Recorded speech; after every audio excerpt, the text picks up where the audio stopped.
Alright, hello, welcome back everybody, it's Aces with another quick update video here. This time I'm going to be going into LEDBlinky and how I incorporate it into the setup here, and how it all kind of sort of comes together and how it works.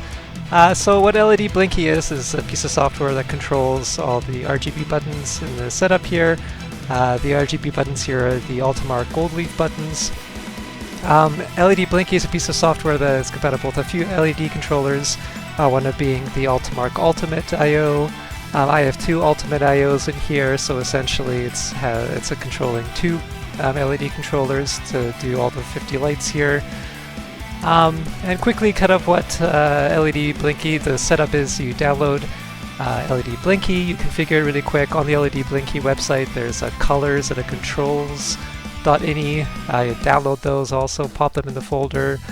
I find that that'll cover a good bunch of games, but then also on top of that, what you'd actually want to download is called LEDBlinky. LEDBlinky is another piece of software that will go ahead and configure a bunch of games and emulators to your buttons. I think using both of those combined is pretty good. It covers a bunch of the profiles for the games. What that means is that every game that can go into the arcade section here, it's going to light up the buttons based on the game that you're selecting.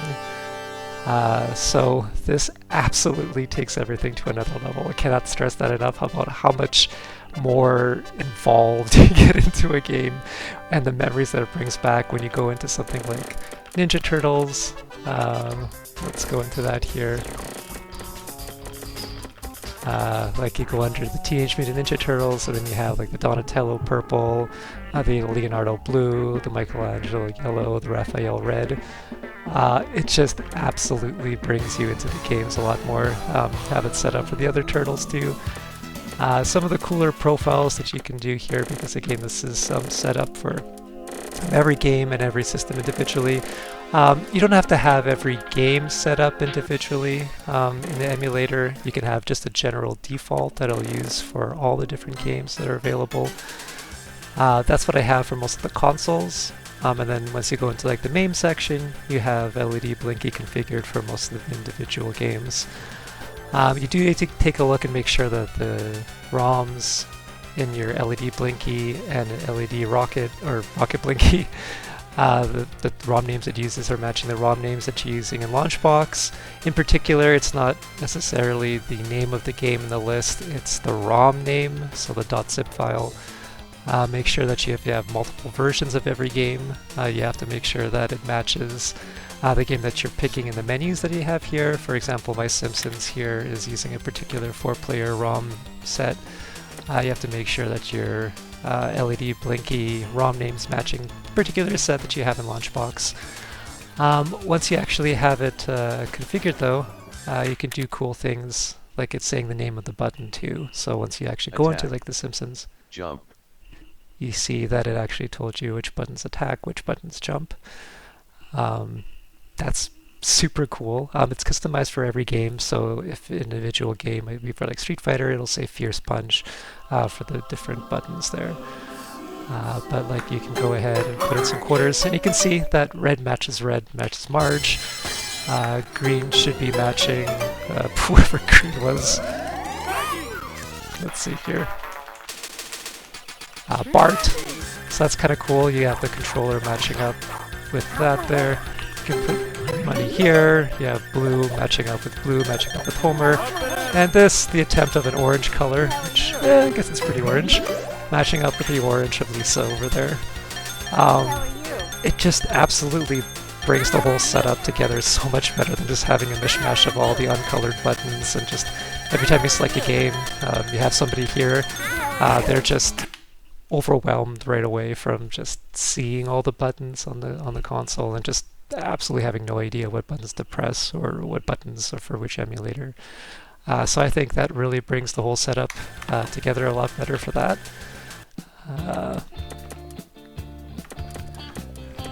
Every game kind of has like different colors too, so you could do like this one for Skull and Crossbones has like the cyan and the red for the 2 players. And it really does add a lot when it takes out the lights of all the other buttons, because then if you go into something like NBA Jam. You do have like the turbo, shoot, pass buttons illuminated, which just makes it so much simpler, and you can just visualize it so much easier. You can, instead of just having like 3 red buttons and then you just have to remember which one is which, you can actually now really quickly visualize it. I think that is super cool. And it definitely brings a lot, and it was 100% worth all the effort of going into configuring all this. The LED lights don't work in X input mode. I'll probably do it in another video here about the X input modes and how they sort of work. The lights only work in keyboard mode, but yeah, they seem to illuminate really well. So I'll just go through and showcase how I have it set up for certain games. Just kind of like the cool little visual ways you can configure things.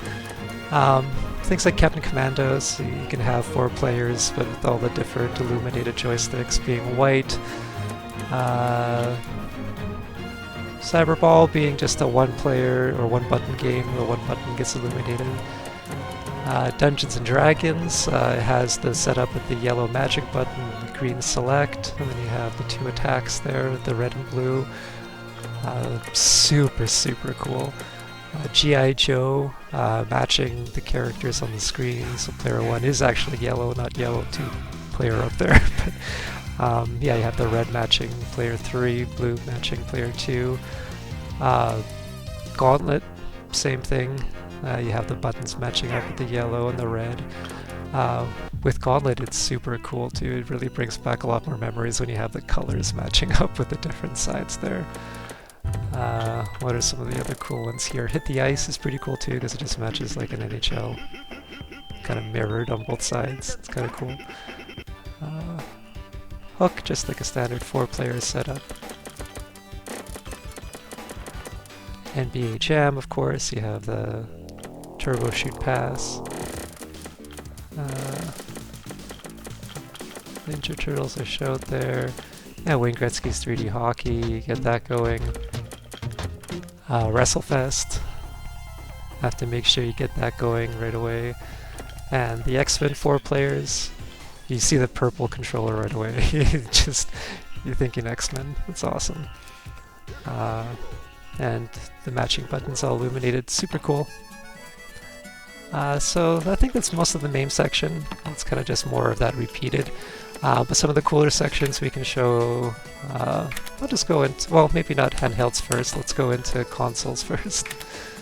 TurboGrafx 16, this one was kind of cool because I took the orange look there of the logo and translated it to the orange buttons here. They come off more like a yellowish here, but I think I could probably, if I picked more like a magenta, I think it actually goes more through like an orange. Well, that's kind of cool. I think you have the 2 buttons set up for TurboGrafx to visually see.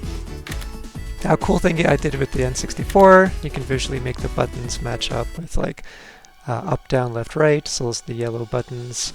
A select, B is the green matching up on the joystick. I think that's super cool visually. And then you have the 2 triggers. It's probably like 1Z, 1L or something like that. That's the N64 section, really cool to do. Nintendo's could too, because technically the buttons above here are turbo, so even though they're not illuminated, you don't need to visually see them, but if you do press them in the game, they'll do like a turbo for you. But I just love the aesthetic of the white and red. I just think that is super cool. There's the 2 players illuminated, so you just know right away. And it does make a difference, because you can see for MAME, oh, and that's something I forgot to mention here too in MAME. But in here, in Nintendo, the bottom 2 buttons are the ones that you use, not the top 2. And then in MAME, it's actually like the other way around, where you use the top buttons. So if you do go into the 2 sections, you would get confused. But now with this here, you can visually see the correct buttons to use and right away start jumping into it. You don't get confused which button does what, especially when I had it there, like I mentioned, a turbo A and a single button A. Like, you might not immediately understand that when you're pressing the buttons. So this way it communicates to you a little bit better that way. It's kind of cool. With the arcade, I will show Street Fighter actually.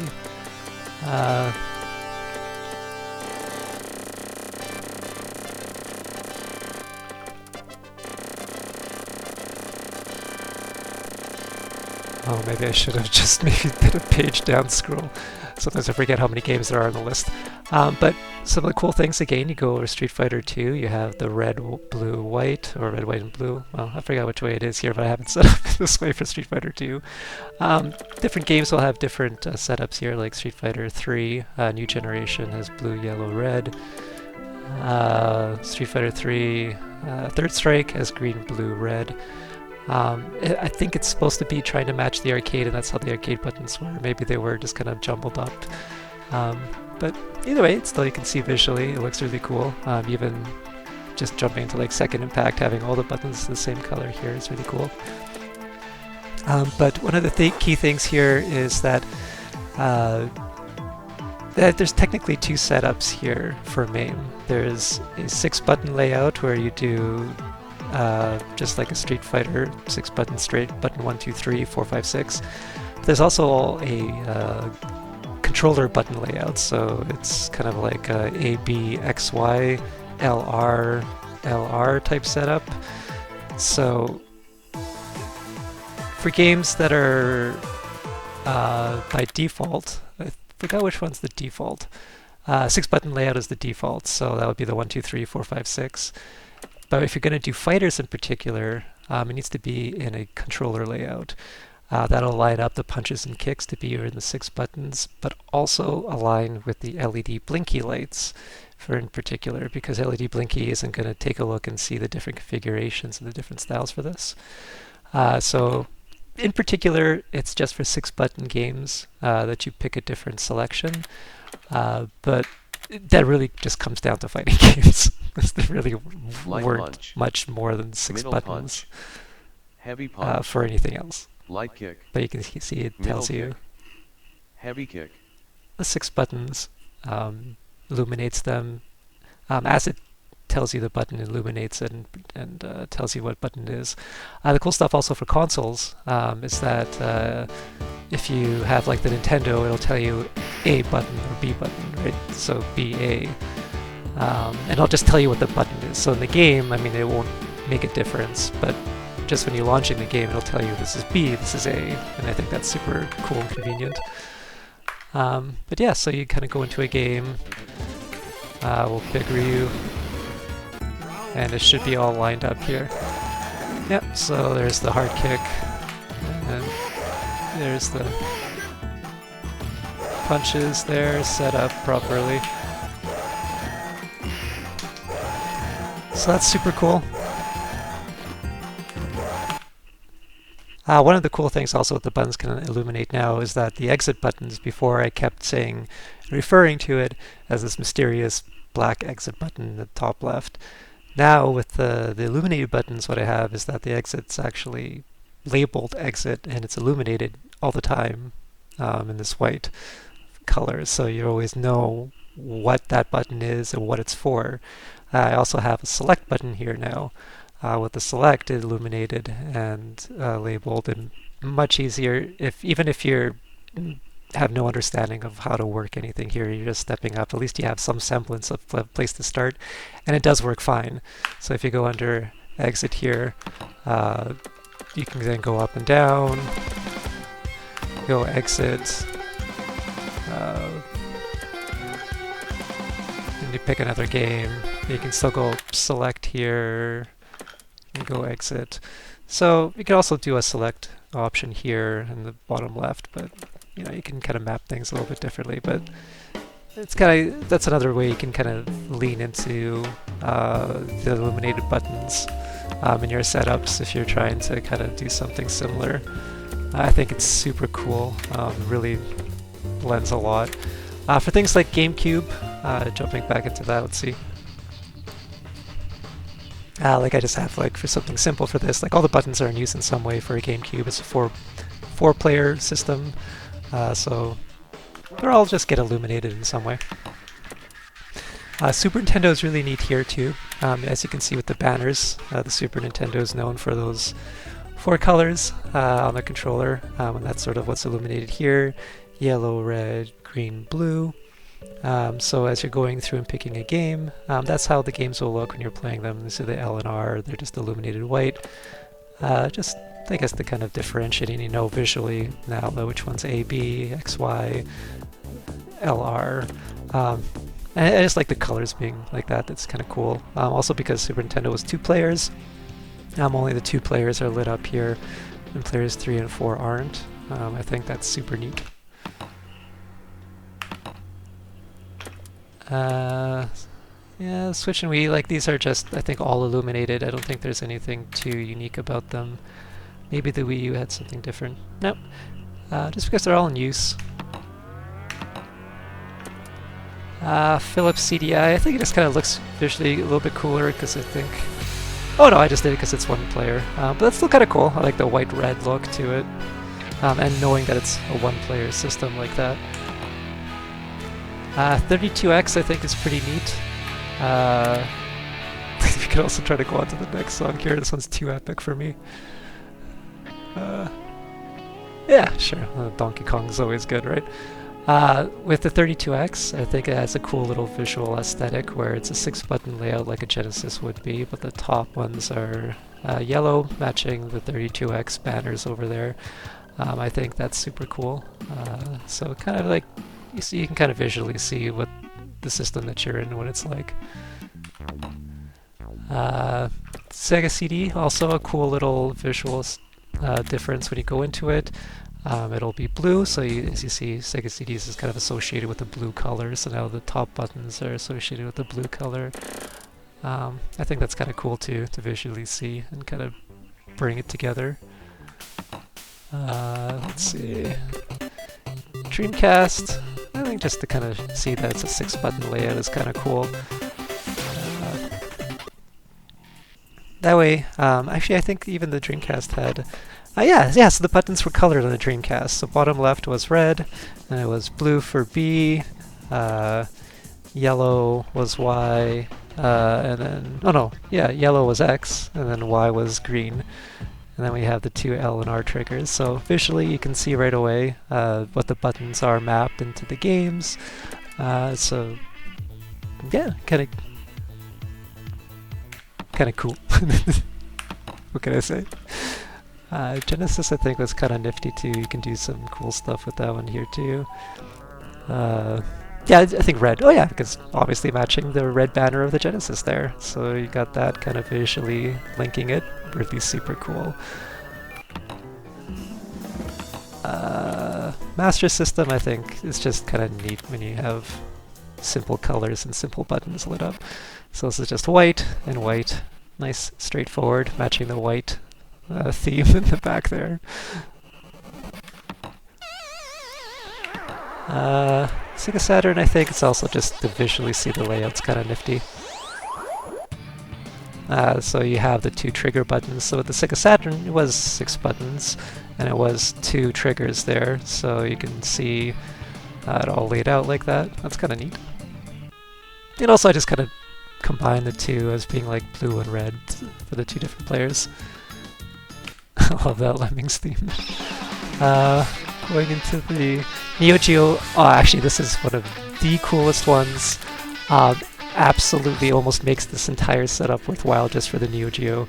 Having the 4-button layout here and this actually working and set up. So launching, well, I mean like Metal Slug isn't exactly 4 buttons I think, but either way, just to select it. I could also show the retro mode really quick here too. So retro mode in my other videos, if you take a look at them, it basically just puts a cool little CRT filter, takes off any upscaling, makes it feel like you're back in the old school type arcade sections. So what we're going to do here is just go play now. It should be automatically mapped to the 4 buttons, just like the NeoGeo would be. Button B. Button C. Button D. So you can see it Start. actually tells you that. Select. If you actually like set up a profile for the game for Metal Slug, it would probably tell you, you know, like shoot, jump, grenade, and stuff like that. But yeah, so we just go game start and see the red button selecting. Mission 1, start!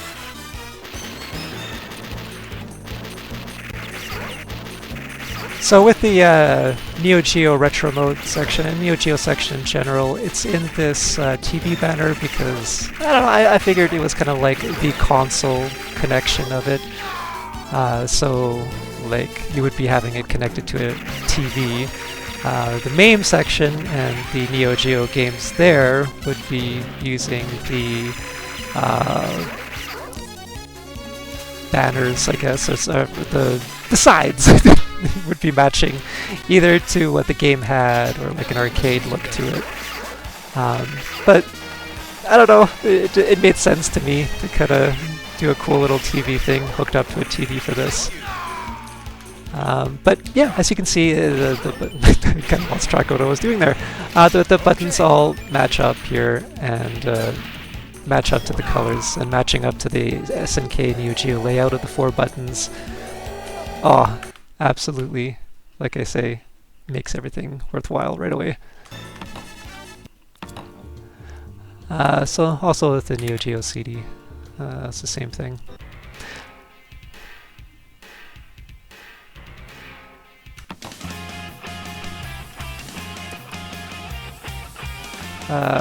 PlayStation, kind of cool too, because it'll be matching with the different button layout of PlayStation. So you have, yeah, X was blue, O was red, triangle was kind of like a purple, or square was kind of like a purple, and triangle was a green.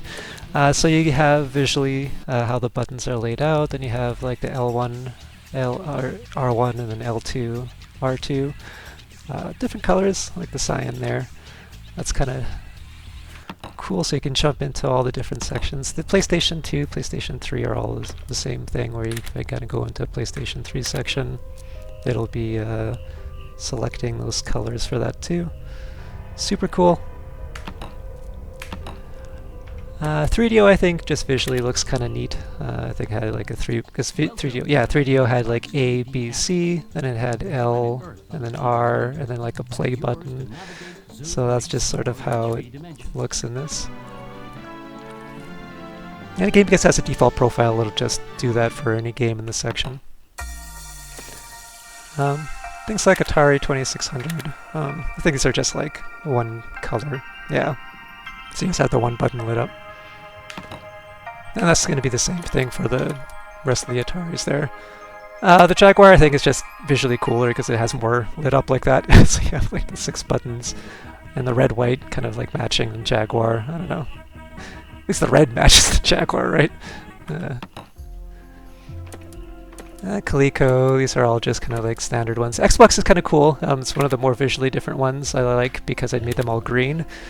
So when you're like a Microsoft section, it's, well, gives you some green. I think that's super cool. I just love the green and white look to it. I think it's just visually makes it pop. It's really neat. And then that's the same thing with the Xbox 360. So if you go under that section, you'll see it has the green, same type of a look to it there.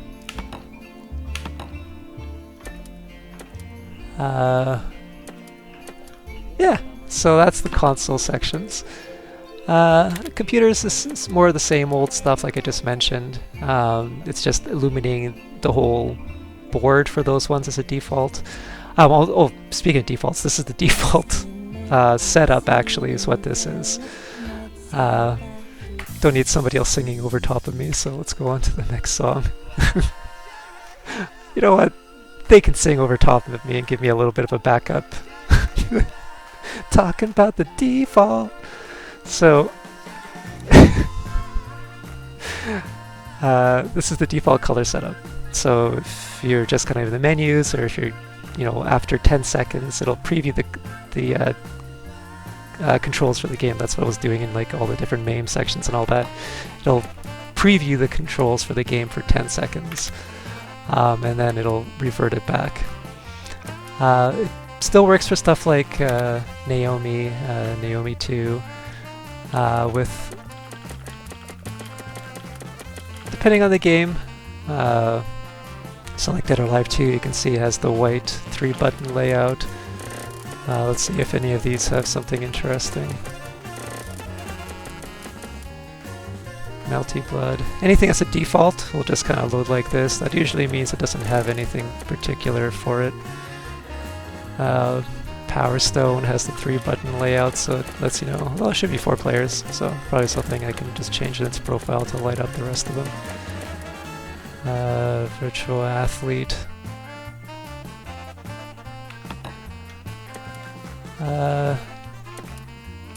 Teknoparrot I'll show in a moment here. Daphne's kind of neat too, just because it helps a lot for stuff like Dragon's Lair, when you have like, you know, the 1-player, 1-button look. It pulls you in. You just have like that 1 joystick, 1 button to it.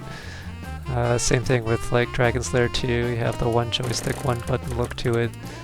Space Ace, 1 button, 1 look. Things like Road Blaster though, you have like the brake and the accelerate. So I actually have them bound here, so that's why you have the 2 brake and accelerate buttons.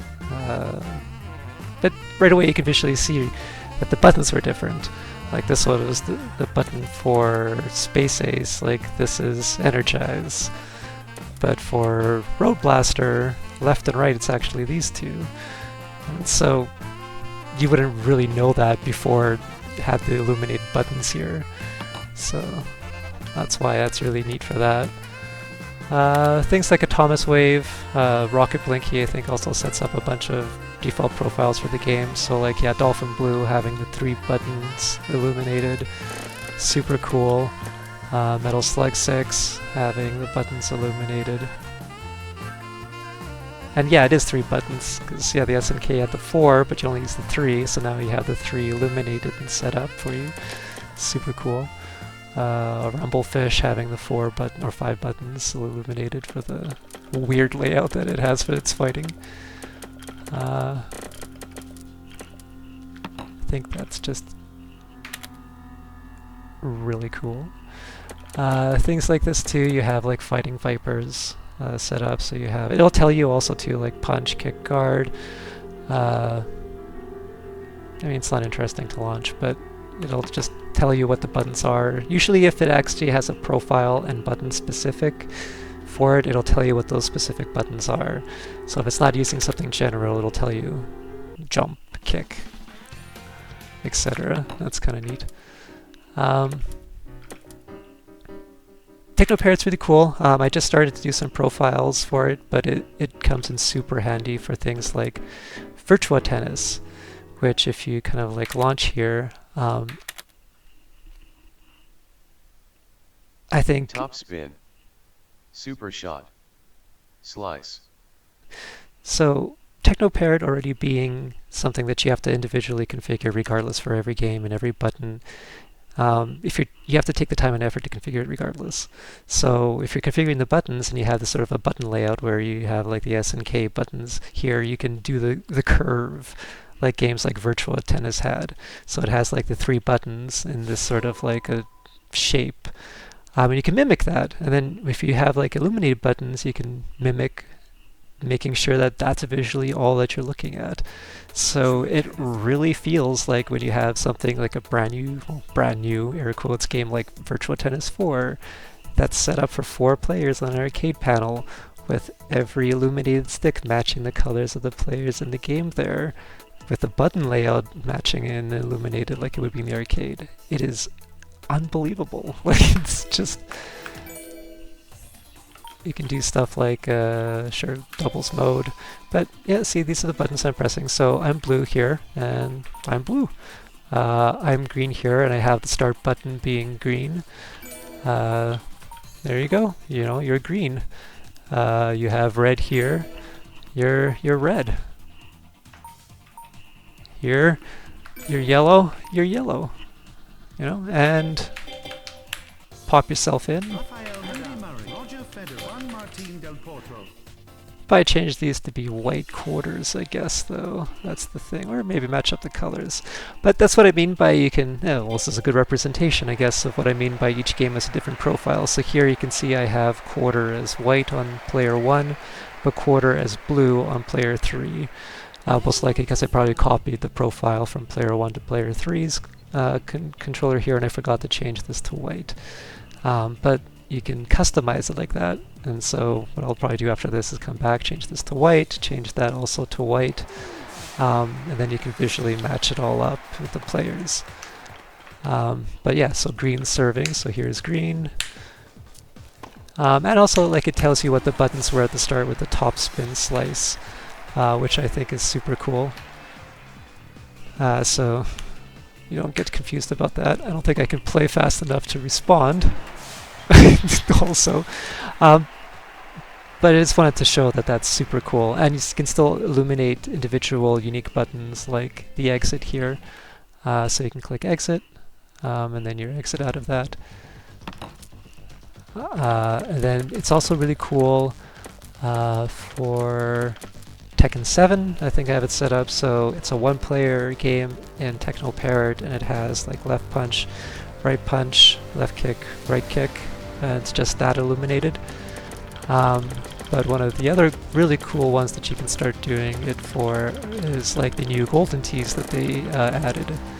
So for like Golden Tee, you have like Golden Tee 2007, you have the buttons illuminated. So let's go ahead and select and do play. Backspin. Replay. Left. Flyby. Right. Club left. Club right. Trackball. I think I have all those wordings correct. I guess I'll find out here in a second. But that, you can customize it so it'll say whatever you want it to say for each button. So it's as simple as something was incorrect. I just go back into its profile. I change the name of the game for what it'll say the button to be. Me fail English? That's impossible. But you can go ahead and change that, and it'll pronounce things differently. So we can put in press start. But you can see that the trackball here now is illuminated, and you can see that these are illuminated here too. Actually, I should probably turn off the track, the actual stick. So what I'll do after this here is probably disable this from being illuminated and just have the buttons illuminated and trackball. But you can see it working and illuminated. And then you click start. You can hear my vacuum cleaner going off in the background for some reason. Not sure if one of these buttons turned on my vacuum, but maybe that's one of the options that you can do in LED-Blinky. Yes, trackball goes up and down. You can go ahead and select 18 holes golf. Go under Glacier Ranch, sure. We're here at Glacier Ranch. Here with us today is the guy with all the answers, Golden Tee golf instructor Steve Sobey. Steve, and so now we're here with this. Thanks, Jim. We just want to get off the first tee We let here. Steve To do Sobey that, finish you his simply want to spiel. pull the trackball back He and give hit it us straight forward. his expertise. Kind of something like that. He's been playing Golden With Tee us since today, we have the 2007. most traveled athlete of all time. He's our very own Okay, Gary either way, Blair. so I'm going to start Blair? speaking to. So you can see the buttons Jim, are at I'm least looking mapped forward out to to go today's left golf. and right for the two reds. You can see like the drivers changing with the two buttons here. Backspin, sure enough, that's what the button said it was doing. You can put on a backspin. You can do options and flyby. Return to game. You can customize your golfer in this too, which is really neat. But yeah, so then we can go ahead and give it a quick go. Pull back and super cool. And so that's one of the cooler ways you can incorporate LED-Blinky into the setups.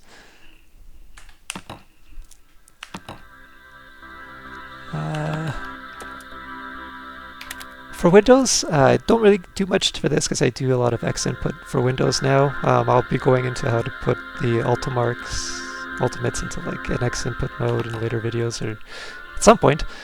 And then like on, they're just all illuminated defaults because you're playing with Sinden light guns. You don't really use the panels, so just for a visual look, they're all illuminated.